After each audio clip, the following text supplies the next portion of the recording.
ആദരവായ പ്രവാചകൻ നബി മുഹമ്മദ് മുസ്തഫ, ആദരവായ പ്രവാചകൻ നബി മുഹമ്മദ് മുസ്തഫ. അള്ളാന്റെ റസൂൽ ഒരു ദിവസം പെണ്ണുങ്ങളോട് വഅദ് പറഞ്ഞു. അള്ളാന്റെ റസൂല് പറഞ്ഞു, യാ മഅ്ശറൻ നിസാ, ഓ സ്ത്രീകളെ, ഇന്നി ഉരീതുകുന്ന അക്സറ മിൻ അഹ്ലിന്നാർ, നാളെ നരകത്തിലെ ഞാൻ ഏറ്റവും കൂടുതൽ കാണുന്നത് നിങ്ങളെയാ. അള്ളാന്റെ നരകത്തെ കത്തിക്കാളുന്ന നരകത്തെ പേടിയുള്ള പെൺകുട്ടികൾ ചോദിച്ചു പോയി. അന്നത്തെ പെണ്ണുങ്ങൾ ചോദിച്ചു, നബിയെ, അള്ളാന്റെ കത്തിക്കാണുന്ന നരകത്തിൽ നിന്ന് ഞങ്ങൾക്കൊന്ന് രക്ഷപ്പെടാൻ, ആ നരകത്തിൽ പോകാതിരിക്കാൻ എന്തെങ്കിലും ഒരു പോംവഴി പറയ് നബിയെ എന്ന് ചോദിച്ചപ്പോ ആ സമയത്ത് റസൂലുള്ള പറഞ്ഞതാണ്, കാസർഗോഡ് പെങ്ങളെ, ഞാൻ പറഞ്ഞതല്ല, തസദ്ദഖ്നാ വലൗ മിൻ ഹുലീകിനാ, അള്ളാന്റെ മാർഗത്തിൽ സദഖ തേടോ, ഓ വലൗ മിൻ ഹുലീകിനാ, അത് നിങ്ങളുടെ കാതിൽ കിടക്കുന്ന ആഭരണങ്ങളാണെങ്കിലും ശരി, ആ കാതിൽ കിടക്കുന്ന അലിക്കത്ത് തന്ന സഹോദരിമാരോട് അള്ളാന്റെ റസൂൽ ഇത് പറഞ്ഞിട്ട് ബിലാൽ റളിയല്ലാഹു അൻഹുവിനെ പറഞ്ഞു വിട്ടു. അള്ളാന്റെ റസൂലിന്റെ തലപ്പാവൂരി കൊടുത്തിട്ട് കുറെ കഴിയുമ്പോ ആ ബിലാൽ റളിയല്ലാഹു അൻഹു തലപ്പാവുമായി കടന്നു വരുമ്പോ അള്ളാന്റെ റസൂല് നോക്കുമ്പോ റസൂലുള്ളാടെ വെളുത്ത തലപ്പാവില് രക്തം ഇങ്ങനെ തളം കെട്ടി വീടുന്നു. ആ തലപ്പാവടിച്ചു നോക്കുമ്പോ അതിന് ധാരാളം കമ്മലുകളുണ്ട്. ആ കമ്മലുകളിൽ പച്ചമാസം പറ്റിപ്പിടിച്ച് കിടക്കുകയാ, രക്തത്തുള്ളികൾ താടോട്ടെടുക്കുകയാ. അള്ളാന്റെ റസൂല് ചോദിച്ചു, പെണ്ണുങ്ങളെ ഇതെന്താന്ന് ചോദിച്ചപ്പോ അള്ളാന്റെ കത്തിക്കാളുന്ന നരകത്തെ പേടിച്ച ആ കാലഘട്ടത്തിലെ സഹാബിയത്തുകളായ വനിതകൾ പറഞ്ഞു, യാ റസൂലല്ലാഹ്, യാ ഹബീബല്ലാഹ്, അള്ളാന്റെ ദീനിന് വേണ്ടി അങ്ങ് ചോദിക്കുമ്പോ അത് തരാൻ വേണ്ടി ഞങ്ങൾ തീരുമാനിക്കുമ്പോ കേട്ടുകൊള്ളുക സഹോദരങ്ങള്, 1.5 ഗ്രാം സ്വർണത്തിന് വേണ്ടി 1.5 വയസ്സുകാരിയെ കരുത്ത് ഞെരിച്ചിട്ട് മരപ്പത്തിൽ വെക്കുന്ന ആധുനിക സമൂഹത്തിന് ഇത് മനസ്സിലാവില്ല. 1 ഗ്രാം സ്വർണത്തിന് വേണ്ടി ഭാര്യ പോലും കൊന്നൊടുക്കുന്ന നരാധവന്മാർക്ക് മനസ്സിലാവില്ല. ആ പെണ്ണുങ്ങൾ പറഞ്ഞു, അള്ളാന്റെ റസൂല്, അങ്ങ് ദീനിന് വേണ്ടി ഞങ്ങളുടെ സ്വർണ്ണാഭരണം ചോദിച്ചിട്ട് അത് തരാൻ വേണ്ടി കാതിൽ വെച്ച് കമ്മലിന്റെ പിരി ഇങ്ങനെ ഊരി എടുക്കുമ്പോ ആ ഊരിയെടുക്കുന്നതിന്റെ ഇടയിലെങ്ങാനും അസറായിൽ വന്ന് ഞങ്ങളുടെ റൂഹ് പിടിച്ചാ അത് തരാൻ പറ്റാതെ ഞങ്ങൾ മരിച്ചു പോവില്ല നബിയെ.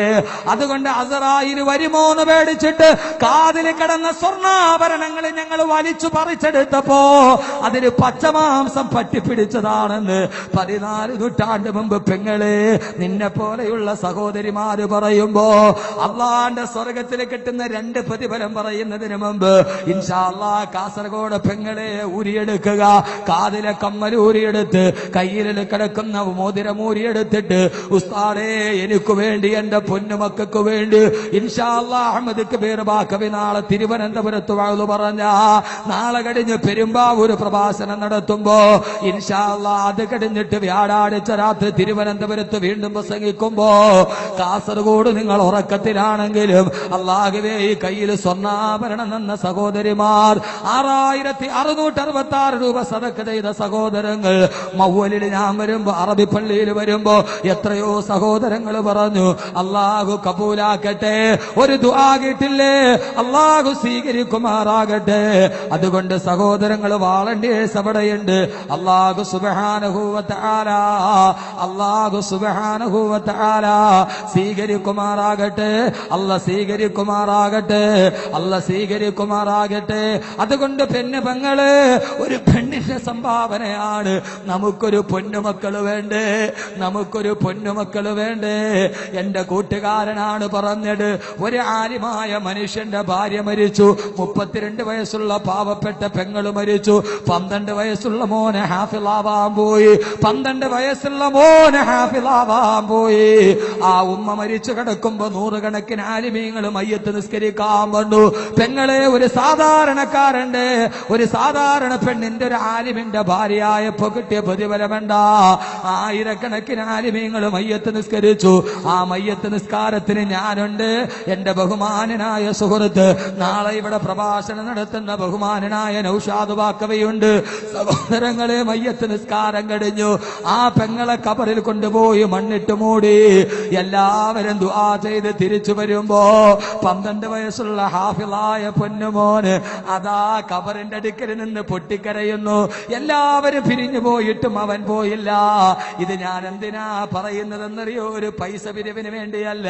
വിനീതനായ അഹമ്മദ് കബീർ എവിടെയൊക്കെ പോയിട്ടുണ്ടോ അവിടെ ഹാഫിളീങ്ങളുടെ ഒരു നിര തന്നെ ഉണ്ടായിട്ടുണ്ട്. ഈ പാവപ്പെട്ടവൻ വന്നു പോയതിന്റെ അടയാളം അതല്ലയോ? 12 വയസ്സുള്ള ഹാഫിളായ മോന് അവൻ പള്ളിക്കകത്തേക്ക് കയറി ഖുർആൻ എടുത്തിട്ട് പൊട്ടിക്കരഞ്ഞുകൊണ്ട് ഓതാൻ തുടങ്ങി. ഞങ്ങളിത് കണ്ടിട്ട് അത്ഭുതപ്പെട്ട് നിൽക്കുകയാ. അവന്റെ മാനസിക നില തകരാറിലായോ? 25 മിനിറ്റ് കഴിഞ്ഞപ്പോ പൊന്നുമോൻ ഇറങ്ങി. അവൻ നേരെ ഉമ്മാനെ മണ്ണിട്ട് മൂടിയ ഖബറിന്റെ മുമ്പിലെത്തിയിട്ട് അവൻ കയ്യൊത്തിയിട്ട് പൊട്ടിക്കരഞ്ഞ് ദുആ ചെയ്യുമ്പോ ഓടിച്ചെന്നിട്ട് ഞാനാണ് ആ മോനെ ചേർത്ത് പിടിച്ചിട്ട് പറഞ്ഞു, പൊന്നുമോനെ എന്ത് പറ്റിപ്പോയി? ഇങ്ങനെ നീ കരയുന്നതെന്താ? ആ സമയത്ത് അവൻ എന്നോട് പറഞ്ഞ വാക്ക്, കബീർ ഉസ്താദേ, നിങ്ങളുടെ വയല് കേട്ടിട്ടല്ലേ, നിങ്ങളുടെ വയല് കേട്ടിട്ടല്ലേ നിങ്ങൾ 2 വർഷം മുമ്പ് ഇവിടെ വെച്ച് വയല് പറയുമ്പോ ആ സമയത്ത് എന്റെ ഉമ്മാന്റെ കയ്യിൽ കിടന്ന ആഭരണം ഊരി തന്നിട്ട് എന്റെ മകൻ ഹാഫിളാവാൻ വേണ്ടി ദുആ ചെയ്യണമെന്ന് പറഞ്ഞതല്ലേ? നിങ്ങളുടെ വയല് കേട്ടിട്ടാണ് എന്റെ ഉമ്മയും ഉപ്പയും എന്നെ ഹാഫിളാക്കാൻ വിട്ടത്. 2 വർഷം കൊണ്ട് മിനിങ്ങാണ് ഞാൻ ഖുർആൻ മുഴുവൻ ഹാഫിളായി. പക്ഷേ ഞാൻ ഹാഫിളായിട്ട് ഓടി വന്നപ്പോ എന്റെ ഉമ്മ എന്നെ കെട്ടിപ്പിടിച്ചിട്ട് പറഞ്ഞു, എന്റെ ഉമ്മ എന്നെ കെട്ടിപ്പിടിച്ചിട്ട് പറഞ്ഞു, പൊന്നുമോനെ നീ നാളെ എന്റെ സ്വർഗത്തിലെ കിരീടമാണല്ലോ എന്ന് പറഞ്ഞ് കെട്ടിപ്പിടിച്ചു. 2 ദിവസമേ എന്റെ ഉമ്മ എന്റെ കൂടെയുള്ളൂ. ഇന്ന് എന്റെ ഉമ്മ ഈ ഖബറിന്റെ ഉള്ളിലാണ്. ഉസ്താദേ, എല്ലാരും മറന്നാലും എന്റെ ഉമ്മയെ മറക്കാൻ കഴിയോ? ഞാൻ പള്ളിക്കകത്ത് കയറി ഒരു ജുസു ഖുർആൻ ഓതി. ആ ഖുർആൻ എന്റെ ഉമ്മാന്റെ ഖബറിടത്തിലേക്ക് ഹദിയ ചെയ്യാമെന്നടാ. എല്ലാരും മരിച്ചിട്ട് പോയപ്പോഴും മരിക്കാറ് ഉമ്മയ്ക്ക് വേണ്ടി ഒരു ജുസു ഖുർആൻ ഓതി ഹദിയ ചെയ്ത പൊന്നുമോനെ കിട്ടിയില്ലേ? ഒരു ഹാഫിളായ മോനെ കിട്ടിയ ആ ഉമ്മയ്ക്ക് നീ ഭാഗ്യം കൊടുക്കണേ അല്ലാ. അല്ലാഹുവിന്റെ വിശുദ്ധമായ ഖുർആൻ പറയുകയാണ്, അവസാനിക്കുന്നില്ല. ഒരു പാവങ്ങളുടെ കണ്ണീരൊപ്പാൻ തയ്യാറായാൽ സഹോദരങ്ങളെ, സഹോദരങ്ങളെ, സഹോദരിമാരെ, ദുനിയാവിൽ മാത്രമല്ല അല്ലാഹു നാളെ സ്വർഗത്തിലും പ്രതിഫലം നൽകുമെന്ന് അല്ലാഹുവിന്റെ വിശുദ്ധ ഖുർആൻ. അല്ലാഹു തൗഫീഖ് നൽകട്ടെ. ദുനിയാവിൽ മാത്രമല്ല, ദുനിയാവിൽ മാത്രമല്ല ആഖിറത്തിൽ നൽകും. അല്ലാഹു തൗഫീഖ് നൽകട്ടെ. അല്ലാഹു തൗഫീഖ് നൽകട്ടെ. അല്ലാഹു തൗഫീഖ് നൽകട്ടെ. ആഖിറത്തിലെ പ്രതിഫലം പറഞ്ഞു തരട്ടെ. സ്വർഗത്തിലെ പ്രതിഫലം നൽകട്ടെ. പറയട്ടെ, ദുനിയാവിൽ കിട്ടുന്ന പ്രതിഫലം ഏതാ? 1, അല്ലാഹ് നമ്മളെ ദുഃഖിപ്പിക്കൂല. 2, സാലിഹത്തായ ഭാര്യയെ കിട്ടും. 3, നമ്മുടെ വീട്ടിൽ അള്ളാഹുവിന്റെ മലക്കുകളുടെ കാവലുണ്ടാകും. 4, എന്റെ പൊന്നുമക്കളെ, ഇവിടത്തെ ദുഃഖമല്ല ദുഃഖം. ഏറ്റവും വലിയ ദുഃഖം ഏതാ? ഏറ്റവും വലിയ ദുഃഖം ഏതാ? ഏറ്റവും വലിയ ദുഃഖം ഏതാ?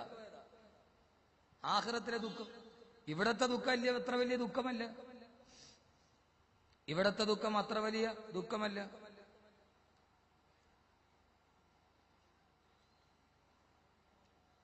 ചെർക്കള പഞ്ചായത്തിലൊരു പെൺകുട്ടിയുണ്ട്. ആരാ പെൺകുട്ടി എന്നറിയോ? അവളുടെ പേര് ഹരിത എസ്പനോവ എന്നാണ്. പേര് തന്നെ വൈചിത്ര്യമാണ്. ചെർക്കള പഞ്ചായത്തിലെ മുഹമ്മദൻ UP സ്കൂളിൽ 7ാം ക്ലാസ്സിൽ പഠിക്കുന്ന കുട്ടി.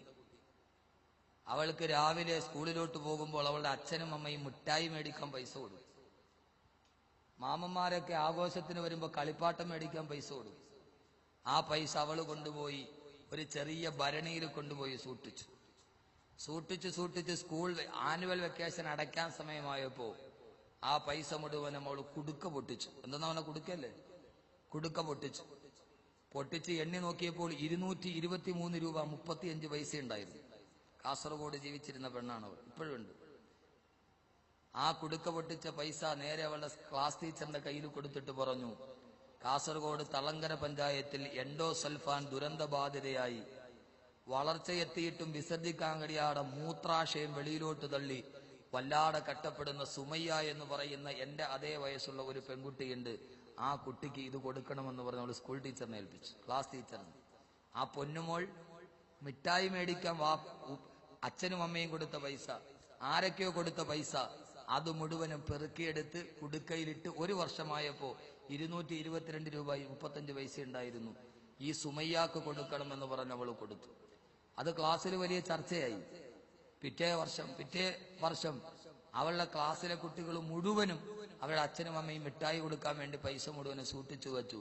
1 വർഷമായപ്പോൾ അത് എണ്ണി നോക്കിയപ്പോൾ ഏതാണ്ട് 3000-ലധികം രൂപയുണ്ടായിരുന്നു. ആ പൈസ 2ാമത്തെ വർഷം വീണ്ടും എൻഡോസൾഫാൻ ദുരന്തബാധിതരായ പാവങ്ങൾക്ക് അവർ വിതരണം ചെയ്യുന്നു. എന്റെ പ്രിയപ്പെട്ട സഹോദരങ്ങളെ, ജീവിതത്തിൽ ഒരു ചെറിയ കാര്യം എന്നാൽ വലിയ കാര്യം ചെയ്ത ഈ ഹരിത എസ്പനോവ 2009 തോന്നുന്നു SSLC പരീക്ഷയിൽ ചോദ്യം വന്നു. ഈ ഹരിത എസ്പനോവയ്ക്ക് SSLC എഴുതുന്ന എല്ലാ കുട്ടികളും കത്തെഴുതുക. അവളെ അവർ ഇതേവരെ കണ്ടിട്ടില്ല, ഇതേവരെ ആരെന്നറിയില്ല. പക്ഷേ മനസ്സിന്റെ ഉള്ളിൽ കഷ്ടപ്പെടുന്നവനോടും ആതുരനോടും ഒരു സ്നേഹമുണ്ടായപ്പോ അവൾ ലോകത്തിലെ ഏറ്റവും വലിയ മഹാനായി മാറി. എന്റെ പ്രിയപ്പെട്ട സഹോദരങ്ങളെ, അങ്ങനെ ഹരിത എസ്പനോവ ചരിത്രത്തിന്റെ ഒരു ഭാഗമായി മാറി, ചരിത്രത്തിന്റെ ഭാഗമായി മാറി. നമുക്കും കഴിയണം നന്മകൾ ചെയ്യാൻ. അത് ഈ ഭൂമിയിൽ മാത്രമല്ല. അള്ളാഹ് പറഞ്ഞു, ഇർഹമു മൻ ഫിൽ അർദി യർഹമുക്കും മൻ ഫിസ് സമാ. ഭൂമിയിലുള്ളവരോട് നിങ്ങൾ കരുണ കാണിക്കീൻ, ആകാശത്തുള്ളവൻ നിങ്ങളോട് കരുണ കാണിക്കുമെന്ന് ആദരവായ പ്രവാചകൻ നബി മുഹമ്മദ് മുസ്തഫ. ആദരവായ പ്രവാചകൻ നബി മുഹമ്മദ് മുസ്തഫ. ആ നന്മയുടെ പ്രതിഫലം അവൾ ലോകത്ത് ആദരിക്കപ്പെട്ടവളായി. നാളെ പരലോകത്തോ? ലോകത്തിലെ ഏറ്റവും വലിയ ദുഃഖമേടാ? ആ ദുഃഖം പരലോകത്തിന്റെ ദുഃഖമാണ്, ആഖിറത്തിന്റെ ദുഃഖമാണ്, പരലോകത്തിന്റെ ദുഃഖമാണ്. ലാ യഹ്സുനുഹുൽ ഫസഉൽ അക്ബറു വതതലകാഹുൽ മലായിക. അല്ലാഹുവിന്റെ ഖുർആൻ പറയുകയാ, ലാ യഹ്സുനുഹുൽ ഫസഉൽ അക്ബറു, ഏറ്റവും വലിയ വേദന അവരെ തടയുകയില്ല. അല്ലാഹുവിന്റെ ഖുർആൻ ഫസഉൽ അക്ബർ എന്ന് പറഞ്ഞ ഏറ്റവും വലിയ വേദന എവിടെയാണെന്നറിയോ? അത് അല്ലാഹുവിന്റെ പരലോകത്തിലാ.